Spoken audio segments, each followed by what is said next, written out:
Hello and welcome into the Orlando Drummer Podcast. This is episode 16. We took last week off. Thank you guys for being patient, and we are back on the grind today. How you doing, brother? I'm doing good. It's our Sweet 16. Sweet 16, yeah man. What car did Daddy get you today? Oh my God, you remember that show?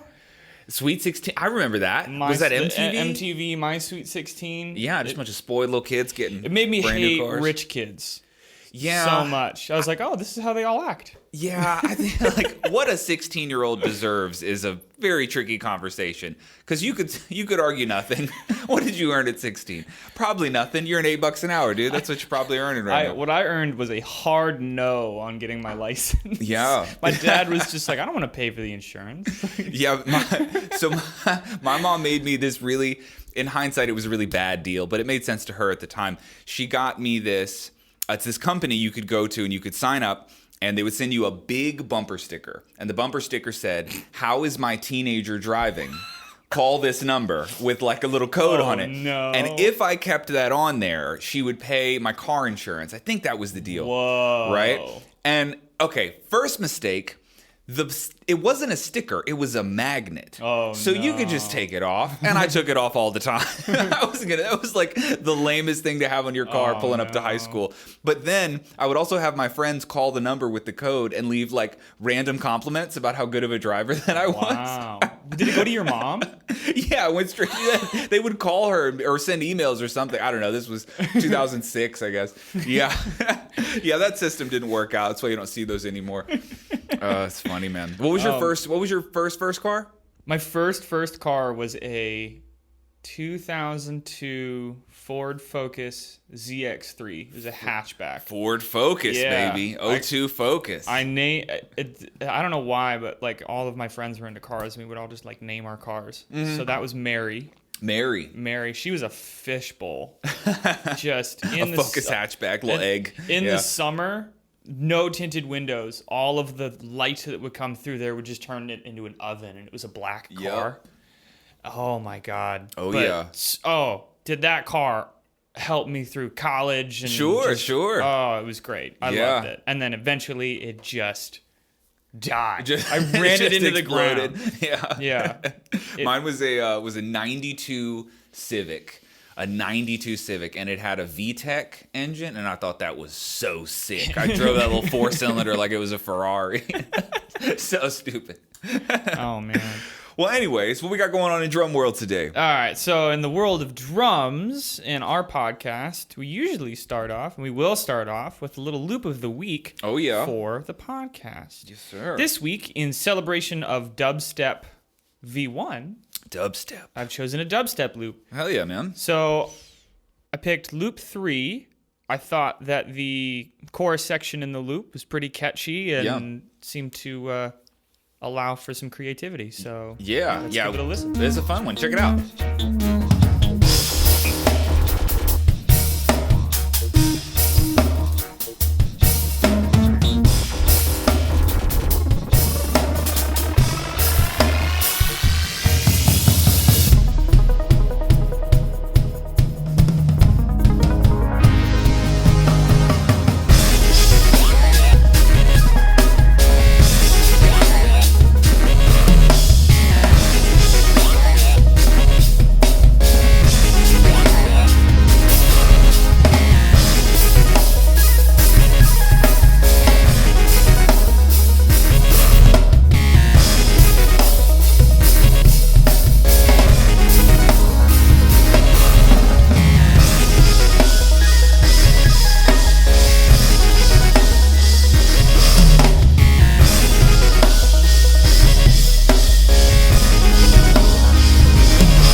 Cool. So yeah, it was a weird pack to record. I had a hard time thinking of what to play because dubstep, the genre, is so far removed from like, I don't know, organic musicianship, like acoustic instruments. Like I think a guitarist would have the same thing. Like what do what do I do like in this genre?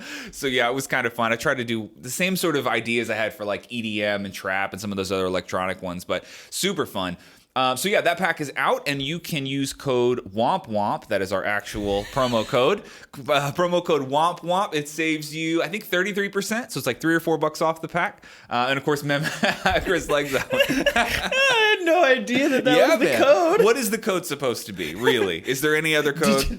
Dub? OD dub? It could have been anything. No, it was. I thought long and hard about it. And WOMP is the actual code. Oh, WOMP. WOMP. So that'll save you $3 on the dubstep pack, and of course you don't have to buy it. Members can stream everything free. And another code for you: use code ODPC, and you can save 25% on your first 2 months of OrlandoDrummer.com. 160 hours of lesson content and about 300 plus drumless tracks, including the Dubstep V1 loop pack. And there's our lone sponsor for this podcast. That's also the promo code for when you release the tuba loop pack. Yeah. Womp womp Womp, womp womp. Are there any like what's the word when is it onomatopoeia? It's Yeah. like smack sounds like smack, that sort of thing. Like what if we did that for every loop pack and that's the promo code? Oh, we can absolutely do that. Like swing soul is like honk because it's full of horns or something. Like we could go through the library and figure some of those out. That'd be fun. Cosmic metal. All right, we'll figure that later. Metal mouth noises. All right, so pretty popular segment that I like to do. We'll start out with, after the loop pack of the week, player puzzle. Player puzzle, man. With so many drummers out there, it's hard to tell the difference, but some stand out so well that they're absolutely recognizable. And player puzzle will provide 3 hints to see if Adam can guess who's playing. Let's try and stump him this time. All right. So, first off... Oh, I need my headphones. Oh, man. Oh, you got them over there. There we go. Shout out CTM, P2 yeah. Explorers. Oh, if you're a member, an annual member listening, and you got some CTM P2s, go ahead and let us know in the comments how you liking these bad girls. All of our annual members last year for Member November got a pair of these. Oh, yeah. If you don't remember. Oh. All right. Remember November? So let's see, episode 16, player puzzle. Yep, so go ahead. Let's see. Spectre is the audio file that you'll click on. Spectre, all right. Yeah. Player puzzle 1.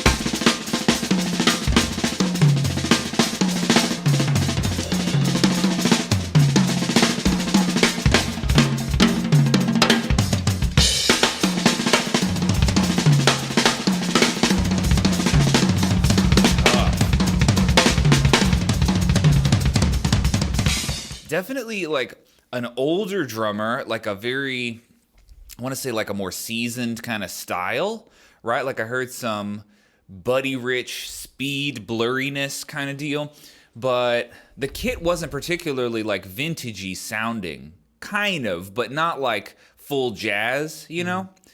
So I'm hesitant to say it was somebody like Buddy Rich necessarily, but deadly fast, like super, super fast. I got like an Eric Moore vibe for a second, but he wouldn't have kept that pace up that high necessarily. Very good one, though. Sick player. And live, so this was some sort of live environment. Also, another weird guess, I'm just throwing stuff out. Ronald Bruner Jr., that kind of vibe. It didn't sound like his kit, but yeah, the same deadly speed for sure. All right, what else we got for this this puzzle? All right, so I wrote a little puzzle. Okay, or hint for the puzzle. Hint? What is it called? Is a hint? I got clue. I don't know. Hint? It's Clue? very poetic. Let's just listen. Okay. All right. So this drummer is a reverse engineer and has quite a nerve.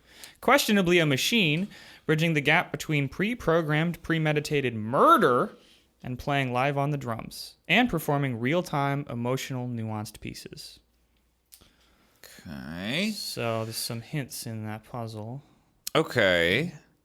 And then, so we got our photo here. Yep, so Spectre would be the third hint. If that doesn't clue, you remember who it is. So Sabian, Spectre. The first thing that comes to mind is like Spectrum, like the ride that Yost Nickel plays, but we've done Yost. It's probably not him. Is this a microphone? Super like high up with microphone? Yep. Little microphone in the foreground.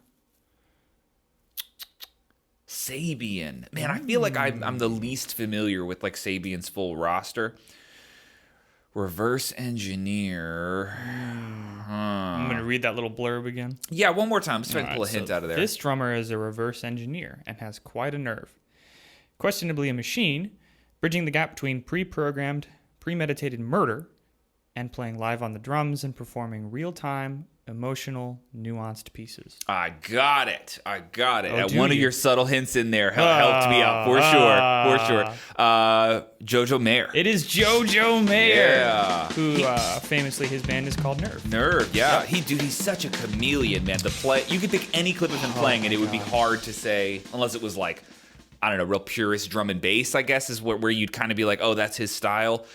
But he also has like 40 styles, so you know. Yeah. His many, many TED Talks that he's done are incredibly informative. Every solo that he's ever done that I've ever seen from the mid-90s to present day, it's just a marvel. That dude's, a machine. Yeah, he's wild. There was a video he did when I worked at Sam Ash like a decade ago. We used to put on different drum DVDs and just let him play throughout the day. And there was one where he was talking about something with rebound with a hand technique, and he went from like holding a drum to like a pad to like a piece of paper and like showing how the rebound works with like almost anything. And at one point he was holding a piece of pizza and like showing the rebound off the piece of pizza. Yeah, I mean, his technique is like outrageous. That guy's put so much time into exploring like all the mechanics of his techniques, you know? Oh yeah, he's seasoned hands for sure. He's wild. That was a good one though. If it wasn't for the nerve hint, I don't know if I would have got it. Yeah, he's an OG Sabian guy playing them long time, right? I think he has signature cymbals from Sabian. Are the Fierce hats, are they signature? I know he helped design them for sure. Little 13-inch, super heavy, like bitey, dark hi-hats. Yeah, he might have also done the work on the Omni Ride, which is... Oh, you're right. Those are dope cymbals. Yeah. I remember those back in the day when they came out. Yeah, I used to want those when they came out, maybe, I want to say, 7, 8, 9 or something. They've been forever ago. Long time, yeah. Yeah, man. Well, shout out Jojo. That was a good one. Close call. Yeah, that little poem I wrote was enough. Thank you. So, oh my God. There we go. All right. So the next one is Bear in the Big Blue House. Bear in the Big Blue. That's tough to say. Bear in the big blue house. Here we go.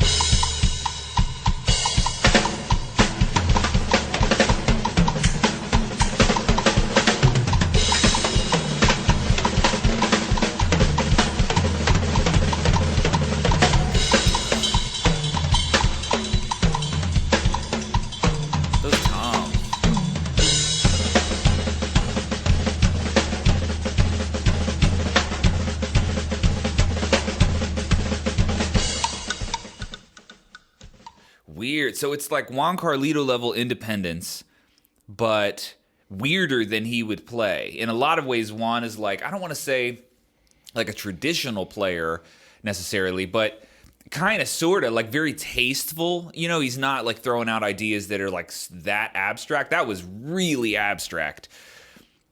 Yeah, that's a really tough one. I don't know. But it's also it's not just choppy. Like the Independence was like out of control. So like it's like a Chris Coleman-ish kind of vibe, right? Where it's like the chaos with the tradition kind of underneath it. That was a really tough one, man. Okay, well let's do our next hint for this wild person. So this person performed and won at the Modern Drummer Festival for their Undiscovered Drummer contest in 2006. 2006. Yeah. Oh. Ever ago. And it wasn't GC Drum Off. It was Modern Drummer. Modern Drummer Festival for their Undiscovered Drummer contest. Huh, but 06. Yeah. A lot of people could have been undiscovered in 06. That was so long ago, right? Yeah, that's the point. Yeah, that's a long time. Yeah, I was in high school, right? So it's so hard to remember. All right, we're gonna have to try our next hint here. Yep. So a little kit photo there. Evans ProMark. Who makes that kit? Zoom. Enhance. Tama? Looks like it. Okay. Oh, from the pedals too. Tama. And then, Peisty though. Wait a minute. So Peisty, Tama, Evans ProMark. And I can see these sticks are some kind of signature. Oh shit. Well, but I can't make it out. It's too blurry, which is. Oh wait, is that? I mean, that sure looks like a. Oh crap. Okay, so. Oh no. Well, okay, so I think I've discerned what the S is. I lost today. But see, okay, the weird thing is I don't know enough about this drum. If it's the person I think it is, if that's the band logo I think it is, I don't know enough about this guy. I'm just not like a metalhead like that to know for sure if he plays any of these brands. So I'm still very much guessing. And also, that playing would be so different than I would have expected, for sure. So my guess, really just based off of the sticks and the logo I'm seeing, would be that this is Joey Jordison. Because that looks... No! Okay, so I'll take the L on this one. Yes! And the reason I've guessed that is because I see like a crazy metal font... letter S on the sticks. It looks very much like a Slipknot kind of logo. Oh God, the amount of relief. Okay. Yeah, okay. Tell me who it is. You gotta tell me now. So, first off, the audio clue was the performance from the Undiscovered Drummer contest in 2006. Okay, that wouldn't have been Joey Jordison. The drummer at the time was 14 years old. No way. No way. Yes way. It's Eloy Casagrande. Eloy Casagrande. The metal S that you see on the sticks are for Sepultura. The other metal band with an S. Gotcha. The band that he has been a part of since he was like, I think 18. Wow. And I mean, playing at that level at 14. First of all, watching that video, crazy. It makes you want to quit playing the drums. Oh my God. It's just one of those performances. Yeah, I mean, I didn't really think it was Joey Jordison. I just feel like if you show me a metal font letter S and go, who's the drummer? I'm like, I don't know. That's my best guess. Eloy Casagrande, man.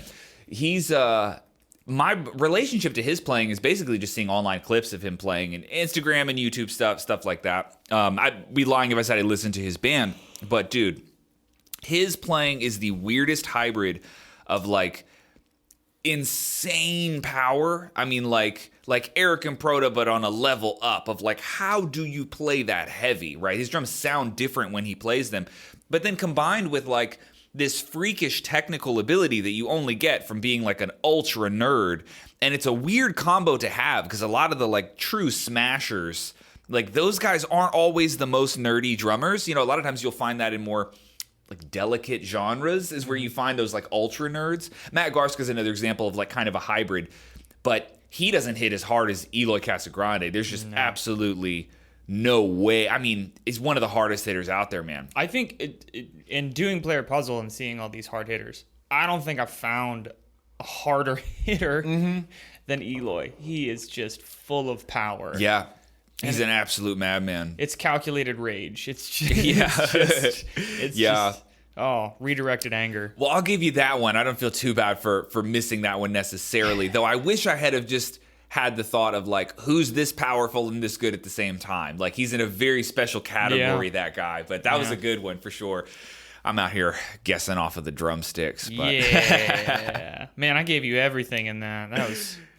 Yeah. What's the context for the bear in the big blue house? What's that from? His last name is Casagrande, so house big. So big house. Like, there you go. But he's Brazilian, so I don't know if in Portuguese it translates to something different. But I know in Spanish. Oh, that's true. Portuguese, yeah. Casagrande, probably Big House. It's probably Big House. Eloy Big House. Eloy Big House, yeah. Well, that was a good one, man. Cool. All right, 1 for 2. We stumped him today. I'm Yeah. super happy about that one, especially since it was, that was so close. All right, cool. That'll finish out Player Puzzle. Yeah. We'll move on to Accent or Ghost. Let's do it.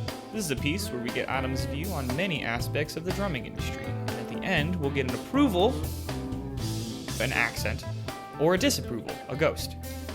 Yes, sir. First off, what do you think about pitch bending the drum while playing? Pitch bending, so like pushing on the head real hard? Pushing on the head, or the other tactic I've seen is, I don't know who's done, Benny Grubb's done this a few times. Blowing into the porthole of like the tom to tune it. Okay, so it's one of those such like a subtle, high level, like niche technique that I hesitate to give it an accent because I don't want the majority of people listening to this podcast to go try it. That's how I look at certain things like that, right? Like, so a good example would be someone who's in their first like year of playing, and they would come to like take a lesson with me, and they would say, I want to learn like what's the left foot hi-hat splash thing. And it's sort of like, like that is cool, and you can do that. But realistically, there's a whole bunch of other more important things that you should be working on, right? And so I look at pitch bending kind of like somebody like Benny Greb has earned the right to use a technique that's that abstract because his playing is,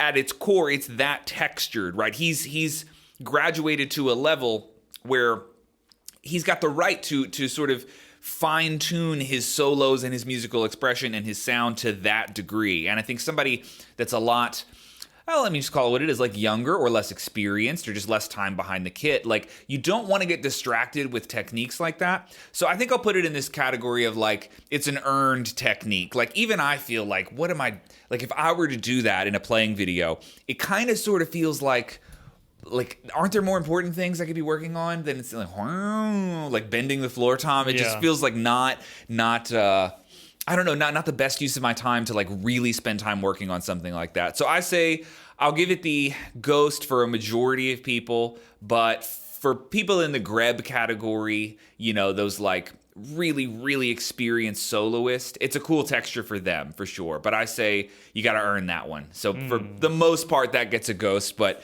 Benny gets the accent. You kind of do whatever you want if you play like that. So, yeah.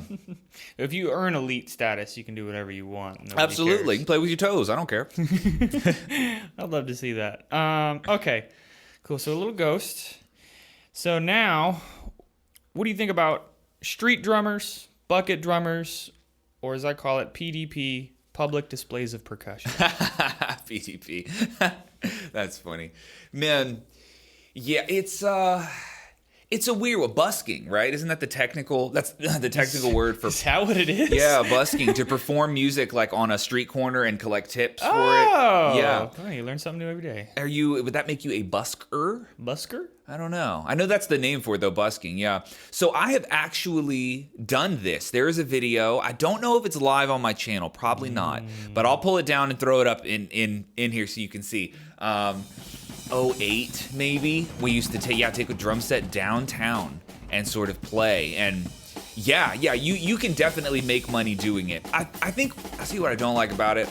It feels invasive to people just walking around, like I always feel weird, like you ever taken a girl somewhere on Valentine's Day and there's people with acoustic guitars like playing love songs like on the street? That's like a real common day for them to go out there and try. It sort of feels like awkward. Like, do we have to stop and listen to this? Like, I didn't want to be here and do this situation. It sort of feels like that. And drums are so loud and so invasive that sometimes when I walk past someone who's just like beating the shit out of a drum set, and I'm just trying to like get a coffee or go to a store or whatever you're doing, it's sort of like very much like in your face. And it also feels like they're just screaming like, give me money. I need a couple dollars to do all of this, that sort of thing. So that part of me doesn't really love it. I think it's like environment dependent. Like, where are you? What's the crowd of people like? What's the time of day? Like that sort of stuff. There are definitely some places where I would much prefer like, I don't know, like a quiet street with a nice walk and not the sound of like a Home Depot bucket getting smashed with a piece of wood, like that sort of thing. Yeah. But I think when you get into like Times Square or like environments like that, where it's like, it's part of the culture, like in that little environment. So yeah, I know it's accent or ghost, but my answers are oftentimes like it depends. Depends on where it is. Like downtown Park Ave, like no, it's nice, it's quiet, just relax. I don't need all that. I'll say, but I don't know. Are you asking like accent or ghost it in the context of like doing it?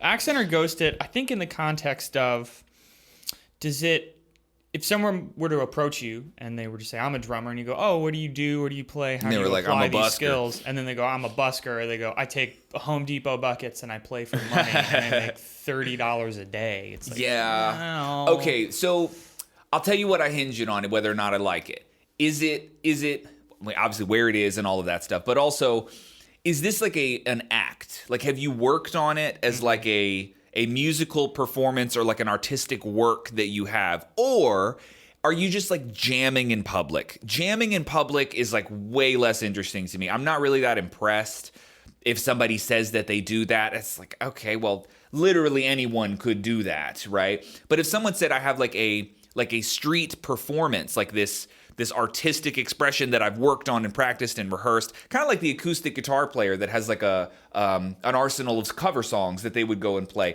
That to me is cooler than just like showing up and soloing on the guitar in public, right? That seems sort of like, what are we doing here? Like you just screaming at the world and asking for cash, right? That seems kind of weird. So I think if it's high effort and if it's intentional, I don't think there's anything wrong with that for sure. I would say just pick your time and place to make it like appropriate, because even as a full-time musician, sometimes music is a weird thing to have. It's not, it's not for every single, I don't know, imagine what's a place you walk in and there should not be live music? Flower shop. Hospital. The hospital. Why are we jamming at the hospital? The hospital's a good one. The piano, what is it? Altamont Hospital. You walk in there. There's like a player piano in the front. Yeah, and then just hire players, and you're like, why is this even here? Yeah, that's a weird one. That's a very odd place to have live performance music. Yeah. So I don't know. Just be tasteful about it. Yeah, because it can get a little cringy sometimes for me. So for the most part, are we gonna accent or ghost it? I'll say I'll give it the accent because I think a lot of people doing that are probably doing it professionally and they have some intention behind it. I would only ghost it for like the person just showing up to jam and hoping to get some money for McDonald's. It's like, dude, find another way to do this. That's weird. All right, cool. That'll do it for accent or ghost. All right. Short one today. Move on to Sleeper Spotlight. Yeah. In this segment, we introduce a drummer that y'all are sleeping on. And we'll get some opinions, impressions, and constructive criticism, if any, from Adam on these drummers.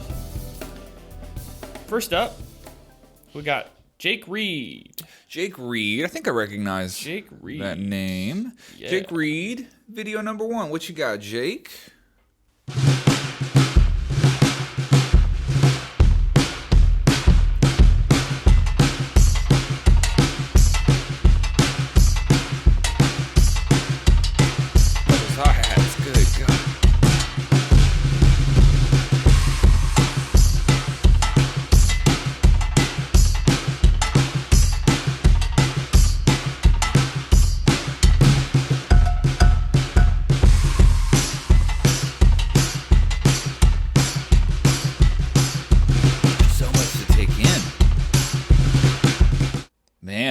So many things in this video. Yeah. First of all, what a mustache on this man. That's a serious mustache. I couldn't grow one like that. That's powerful. The bass drum head is like an actual It looks like an actual cowhide. That's a real cowhide. Murdered a cow and put it on his kick drum. That's impressive for sure. These are also real vintage drums. You can see the wear on the rim of that bass drum. Like this thing is 200 years old or something. It looks like the floor tom is like from a newer Gretsch kit. Yeah, but no bottom head, no bottom rim. Yeah, but old kick drum. That's a weird one. 30-inch kick drum. That's a huge pancake kick drum. Yeah, the hi-hats, I mean, we got some pizza boxes over here. Those are crazy square hi-hats, and they don't touch. So there's like some sort of like... there's something in between them, yeah. Very weird. And it's got some like pasta shell. I don't know, what do you call those? Jingle jangles on the top, Yeah, whatever those are. Some click. Yeah. And this attachment on the bass drum. I don't know exactly what that is. Some sort of muffler? Maybe it's a muffler. Yeah. And then some sort of like frying pan deal that he's using on the top of the bass drum to get the like clang sort of sound. Yeah, to get a little melody to it. Yeah, dude, there's a lot going on here. Interesting. Very interesting for sure. I feel like, and maybe I'm wrong, but I feel like this is got to be built for a specific purpose. Like, I wonder if Jake is in a specific band. Well, so what's really interesting is he released an album pretty recently. Okay. And then he decided to release the whole album without drums.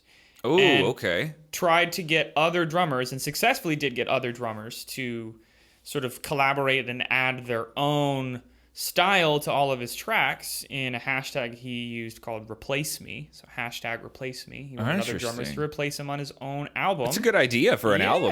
Yeah. So then he would post the clips from the other drummers playing over his tracks with their drums. And I thought that was very, very interesting. If you go through his Instagram, you can see all those clips. Interesting. But yeah.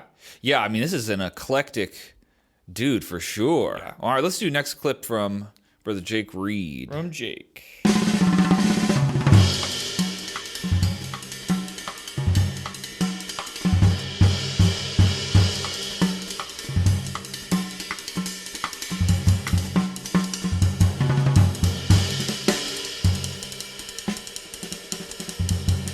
Swanging, boy.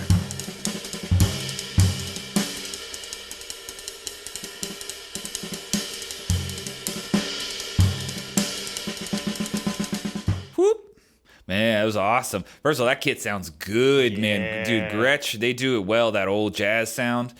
Man, and I would be lying if I said I had ever once tuned my kit this way. I don't play drums that sound like this at all. I really don't even know, aside from just tuning them much higher, I really don't even know how to tune that way. Yeah. Like to make it really organic. Like, how's it supposed to sound? I don't know.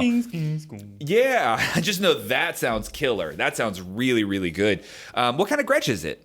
It's like their little bop kit. Catalina Club? I'm throwing out small Gretsch kit names. I don't know. There. Oh, sounds good. Enhance. Oh, I can't zoom and enhance. Enhance. Oh, it says it on the side. You're hard to read? Oh, no, it looks older. Oh, it's probably just covered in something. I don't know. Yeah, I don't think there's any question that, like, if you're going for a vintage high level Gretsch sound for jazz, yeah, dude, Gretsch is absolutely the best. Mark Juliana comes to mind. Yep. So that kid is dialed. Also, that ride sounds good. Good. Yeah, the clip was to highlight the ride, I know, from his Instagram. Okay. But that sounded awesome, dude. He's clean swing too, man.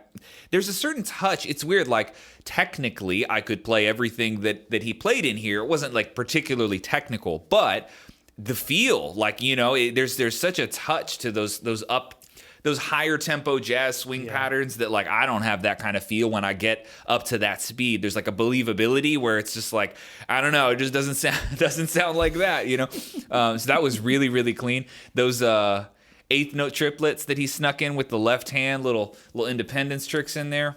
That was sick, man. Sick. Really, really good playing. I just love that kit sound too. I thought that was just dialed in kit sound. Yeah, and judging from his whole audio setup, he's probably very into audio, right? I mean, he composed his own album. Yeah. So yeah, you can definitely tell. This sounds killer, man. Yeah. Dude, that was awesome stuff from Jake, man. That's a good one. Yeah. Go check him out on Insta and YouTube, I take it? Yeah, let's get up to, got YouTube and Instagram.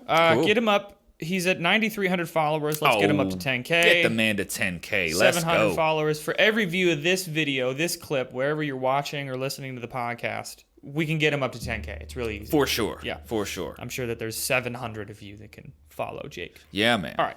Cool. Next up, got a 17-year-old drummer. Okay. Only has about 200 followers on Instagram. Okay. But it's kind of surprising based on his drumming. Carlos Diaz. Carlos Diaz? Yeah. First clip from Carlos. Yeah, let's check him out.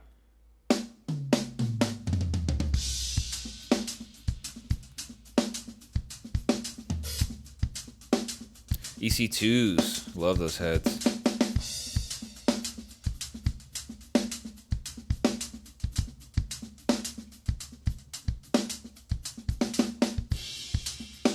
Whew, that Brazilian feel, man. Clean.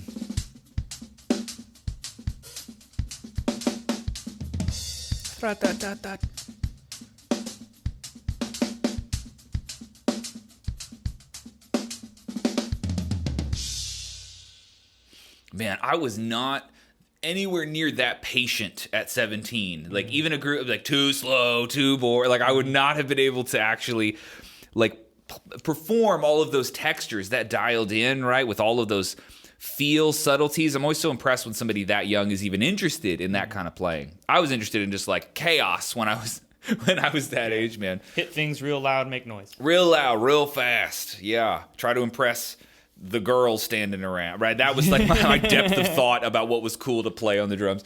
Man, so yeah, there's definitely a mature feel to that too. That I don't know what the note spacing technically is, but like a really authentic like Brazilian feel to some of those left-hand accents that he was playing. And this stacker thing is interesting. I have never seen a stacker like pancaked in the kit that much. That's really interesting to do it that way. Yeah, I think the caption on the video was just like, oh, it was a little close. Yeah, it's very close. This thing is like hovering like a quarter inch above the snare and the floor tom. Interesting, man. Yeah, kit sounded good. The playing was awesome, really controlled, and that's all compounded by the fact that he's this young. It makes it even that much more impressive. It's crazy. That was awesome. All right, we got another one from Carlos. Yeah, another little clip. Okay. Clip 2.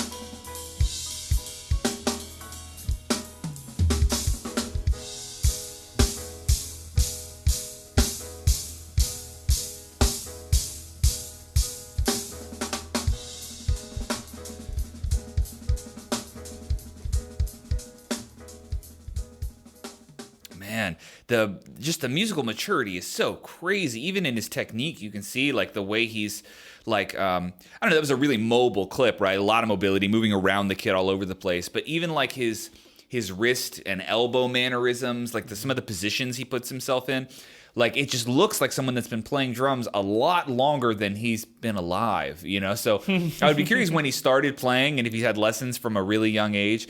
It's getting weirder and weirder with these young kids. We talk about it a lot. It's just so strange, man, how good these guys are getting that young. Is he Israeli? I'm just judging from like the font on his shirt.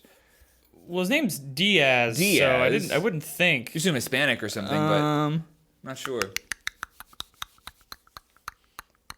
I don't know what it says on his Either shirt. way, whatever you are, Carlos, you shred, dude. You're absolutely sick, man. That was insanely clean. Very, I feel like a slight Weckl influence. Maybe I'm pulling it out of nowhere, but I feel like I see a little bit of that. Sounds like it. I mean, I've been listening to a lot of Weckl lately, so, you know. It definitely influenced by, although, you know, you could pick any drummer. There's a lot of influences. Of course, it could be anybody. I just feel like there's a touch of some, like, vintage ideas, just a touch, but it's also very modern, and Weckl has always been, like, a very, like, old school but modern kind of player. It was always in that weird category, so I see a little bit of that happening, but, yeah, man, dude, sounded awesome. Just to be 17 and that good, it makes it that much crazier, man.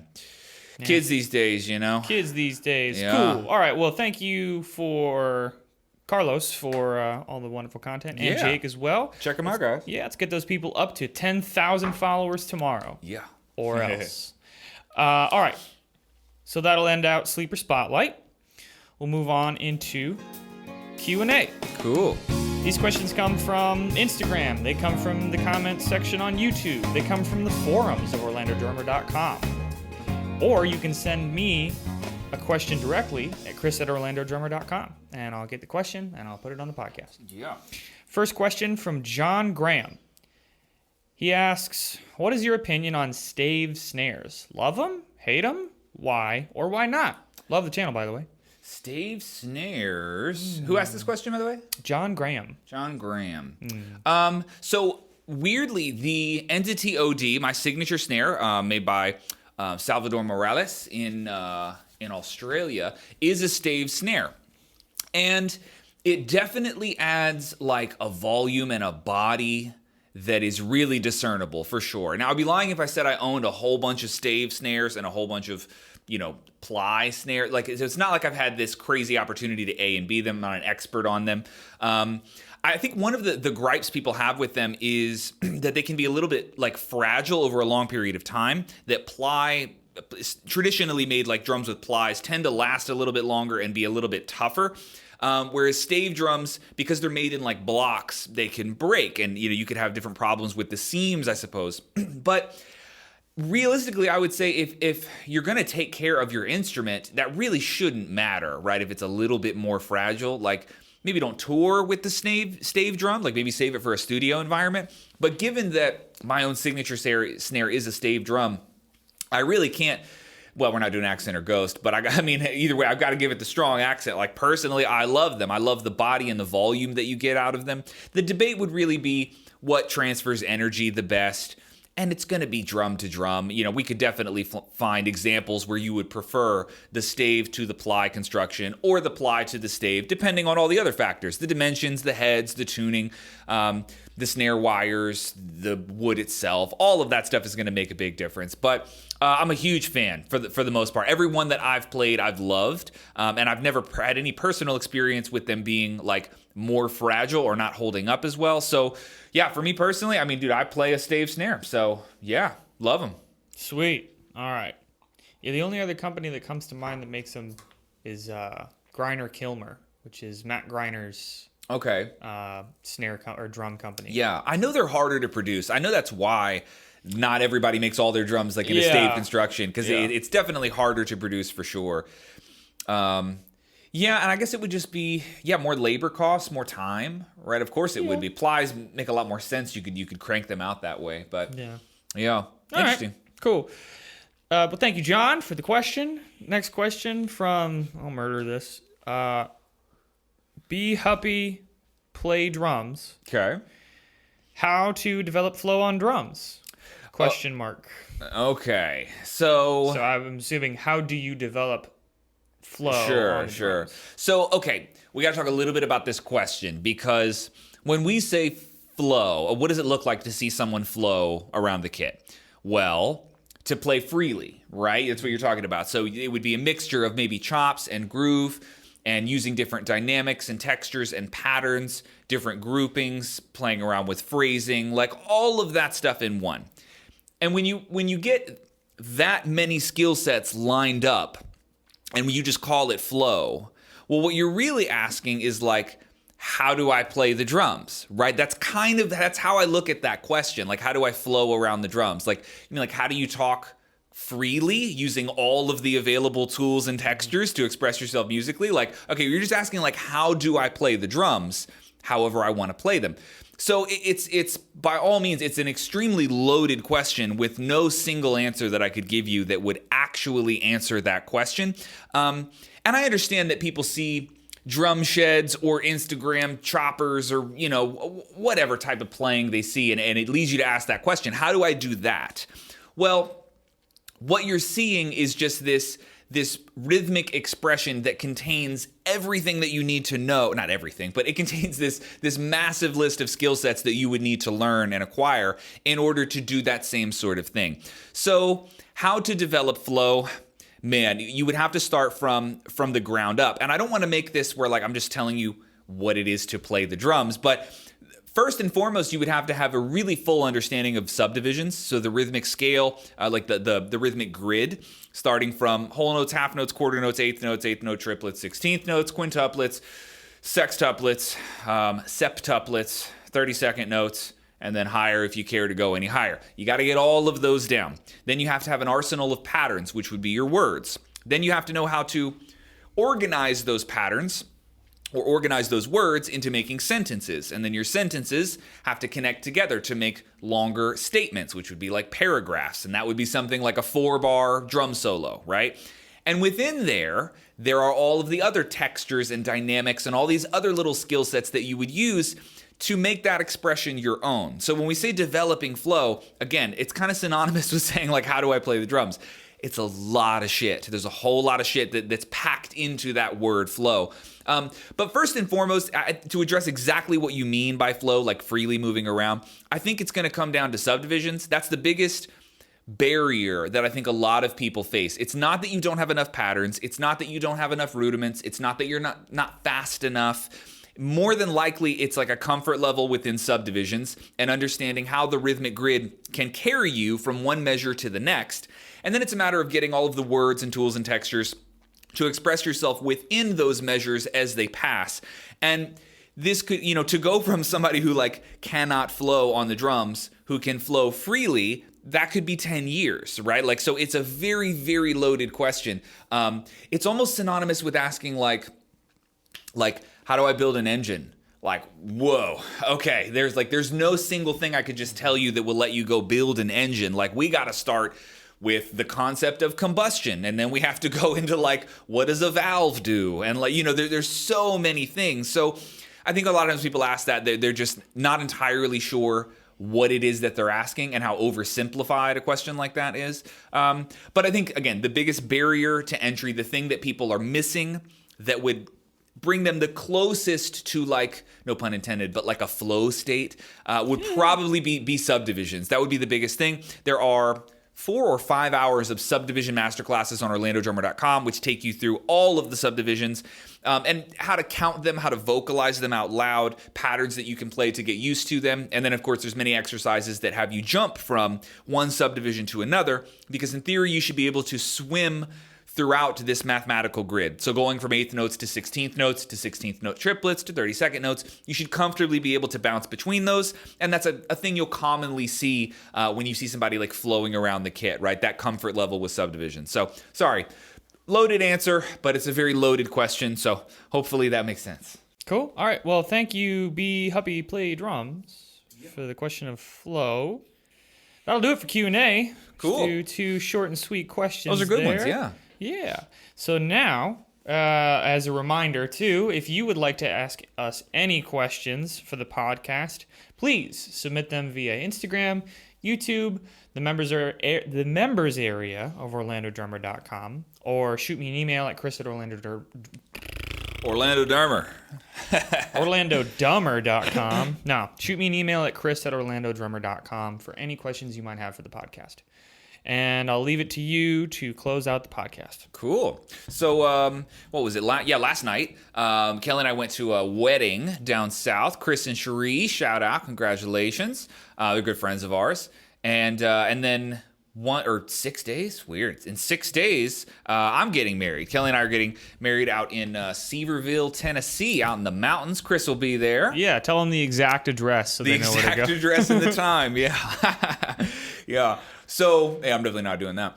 But, it's funny. So it's a wedding sort of week. We're in wedding mode. We're planning. Yeah. We were at a wedding all day yesterday.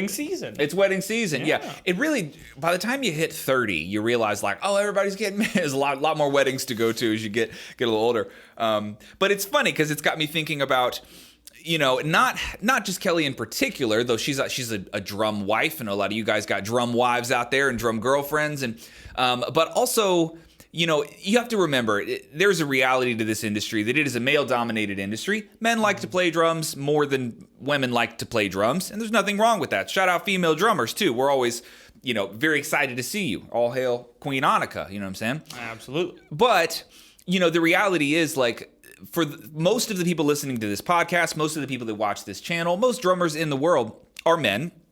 And the reality is that we have a lot of women that have to support us. So for me, I go all the way back as far as my mom, who bought me my first drum set, who tolerated the absolute fucking horrible noises that I made in the house practicing for hours and hours and hours and growing up. And then sure enough, it's funny, you get married or you have girlfriends or you're with women who have to do the same thing that your mom did. They have to tolerate you just bashing this incredibly loud instrument. And so it's one of those things where I thought a good closing message would be like, shout out to all those women who have in one way or another supported, tolerated, or in any way just dealt with us, right? Because this is like one of the most annoying things we could ever do to them. Like, hey, I'm a drummer. Like, man, that's a lot for them to deal with, right? Yeah. Mine is in the car playing music and drumming, one hand on the steering wheel and then the other hand just like on their triplets leg. on their leg. Yeah. And then they're just like, this is so annoying. Oh yeah, that's how you know you got a good one. If you got a good tone off the thigh, you know what I mean? That's so funny. Oh, yeah. But I figured a lot of guys can relate to this. Like, think about, seriously, if it wasn't your mom, then it's your girlfriend. If it wasn't your girlfriend, it's your wife. You probably have a woman in your life who's been really cool about the fact that you play a super loud instrument that they probably don't care that much about. But we do, and they tolerate and support us. So shout out wives, shout out girlfriends, shout out moms. We appreciate you guys. And yeah, that's all I got for you today. Cool. Alrighty. Awesome. Hell yeah. We will catch you guys in episode 17 next week. Take it easy, guys. All right. Cool. Bye. Bye.